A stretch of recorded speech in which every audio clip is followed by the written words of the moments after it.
Hallelujah. तो ये जो राजा हिजकिय्याह का वर्णन है ये दूसरा राजा में भी है, यानी कि दूसरा राजा की पुस्तक में भी है और दूसरा इतिहास के भी पुस्तक में। तो आइए हम दूसरा इतिहास को निकालते हैं। आप अपने बाइबल में निकालिएगा दूसरा इतिहास 31 अध्याय। तो आप लोग पढ़िएगा दूसरा इतिहास की पुस्तक, पुराने नियम में पहला इतिहास के बाद दूसरा इतिहास। तो दूसरा इतिहास की पुस्तक 31 अध्याय 31, उसका 1, 2, 3, 4 और 6, ये 5 वचन मैंने बताया, इसमें 5 पॉइंट निकल के आएंगे। देखिए धीरे धीरे पढ़ेगा, एक वचन के बाद रुकिएगा। पहला वचन, जब यह सब हो चुका तब जितने इस्राएली उपस्थित थे उन सबों ने यहूदा के नगरों में जाकर सारे यहूदा और बिन्यामीन और एप्रैम और मनश्शे में की लाठों को तोड़ दिया, अशेरों को काट डाला और ऊंचे स्थानों और वेदियों को गिरा दिया और उन्होंने उन सब का अंत कर दिया। तब सब इस्राएली अपने अपने नगर को लौटकर अपनी अपनी निज भूमि में पहुंचे। हालेलुया। ये हमने कहाँ पढ़ा? दूसरा इतिहास, शॉर्ट में लिख रहा हूँ 31 का 1 है ना, ये पहला वचन। पहला बात है, इसको जो वचन पढ़े इसका सारांश एक लाइन होगा, अपने जीवन से आपको अशुद्धियां अपवित्रता को दूर निकालना। इसलिए हमको पहला बात क्या करना है? अपने जीवन से, अपने मन से, अपने विचार से क्या करना है? अशुद्धता को दूर करना है। ये पहला पॉइंट है। आइए दूसरा पॉइंट के लिए दूसरा वचन को पढ़ेंगे, इसी का 31 का 2। हिजकिय्याह ने याजकों के दलों को और लेवियों को, वरन याजकों और लेवियों दोनों को उनके दल के अनुसार और एक एक मनुष्य को उसी सेवा के अनुसार इसलिए ठहरा दिया कि वे यहोवा की छावनी के द्वारों के भीतर होम बलि, मेल बलि, सेवा टहल, धन्यवाद और स्तुति किया करें। हालेलुया। इसका जो निचोड़ का जो बिंदु है, दूसरा पॉइंट वो है, अब आप आ गए मसीह में, विश्वास में आ गए, उद्धार में आ गए, आपने अपने जीवन से अशुद्धता अपवित्रता को दूर कर दिया।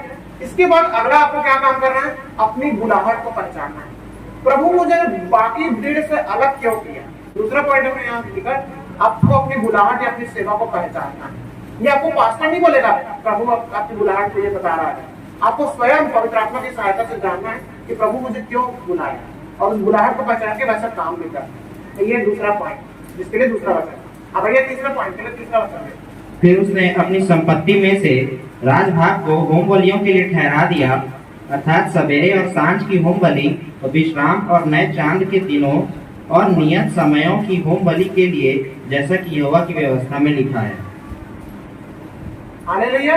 तीसरा पॉइंट है अपनी संपत्ति या धन को परमेश्वर के लिए आपको अलग करना। अब तीसरा आपको क्या काम करना है? आप जो कमाते हैं, आप जो धन इकट्ठा करते हैं, आपके पास जो संपत्ति है, उसको क्या करना है? उसका एक हिस्सा परमेश्वर के लिए अलग करना। हालेलुया।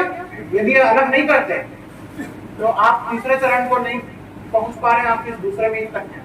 अभी आपको 5वां तक पहुंचना है, इसलिए आपको इसको भी करना पड़ेगा। क्या करना है? अपनी संपत्ति के द्वारा परमेश्वर की महिमा करो, लिखा है ना वचन में, दे दे कर महिमा करो। तो अपने संपत्ति या धन को परमेश्वर के लिए अलग करना आपको हर महीने, हर तनख्वाह में।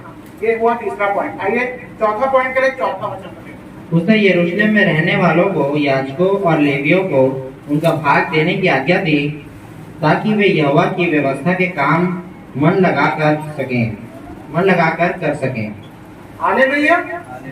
देखिए कई लोग सोचेंगे तीसरा और चौथा पॉइंट एक ही है, नहीं है।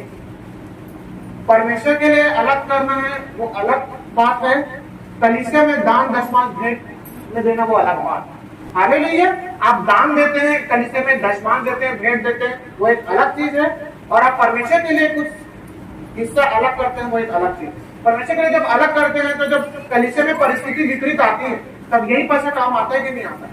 यदि कलीसिया में किसी के घर कोई खत्म हो जाता है, यही पैसा अलग किया रहता है, वही आपको देने का काम आता है कि नहीं आता? कलीसिया में किसी के घर यदि कुछ समस्या आ गई, आर्थिक तंगी आ गई अचानक, या कुछ पैसे की जरूरत पड़ गया अचानक, या कोई बीमार पड़ गया हॉस्पिटल में, उनको पास पैसा नहीं है, ये जो अलग किए परमेश्वर के लिए, परमेश्वर को डायरेक्ट स्वर्ग में तो भेजने के लिए किसी हवाई जहाज से, परमेश्वर के लोगों के लिए बीच में ही को उपयोग मिला।